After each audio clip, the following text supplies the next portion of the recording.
హాత్ సే హాత్ జోడో యాత్రలో బీఆర్ఎస్ మోసపూరిత పాలన ప్రజల్లోకి తీసుకువెళ్తామని కాంగ్రెస్ నేత మహేశ్వర్ రెడ్డి అన్నారు. బీజేపీ బీఆర్ఎస్ అరాచకాలపై కాంగ్రెస్ ఛార్జిషీట్ విడుదల చేస్తున్నట్లు చెప్పారు.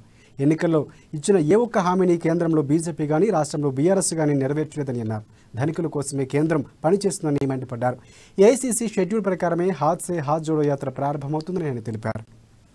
ఉద్యమం వచ్చిందో ఆ మూటి మీద కూడా ఈ ప్రభుత్వం పూర్తిగా మర్చిపోయి కనీసం ఆ ఊసెత్తనటువంటి ఈ ప్రభుత్వాన్ని మెడలు వంచడానికి ప్రజల్లోకి వెళ్తాం. సాక్షిగా చెప్పినటువంటి లక్షల ఉద్యోగాలను చెప్పినటువంటి ఈ ముఖ్యమంత్రి మాట తప్పిన సంగతి ప్రజల్లోకి తీసుకెళ్తాం. మన తెలంగాణ మనకొస్తే కేజీ టు పీజీ ఉచిత విద్య, అదే విధంగా ప్రతి జిల్లాకి పాలిటెక్నిక్, ప్రతి నియోజకవర్గానికి polytechnic college, medical college, engineering కాలేజీలు స్థాపిస్తానని చెప్పినటువంటి ముఖ్యమంత్రి మాట తప్పిన సంగతి కూడా ప్రజల్లోకి తీసుకెళ్తాం. నీళ్లు, నిధులు, నియామకాల కోసం ఈ ఉద్యమం వచ్చిందో ఆ మూటి మీద కూడా ఈ ప్రభుత్వం పూర్తిగా మర్చిపోయి కనీసం ఆ ఊసెత్తనటువంటి ఈ ప్రభుత్వాన్ని మెడలు వంచడానికి ప్రజల్లోకి వెళ్తాం.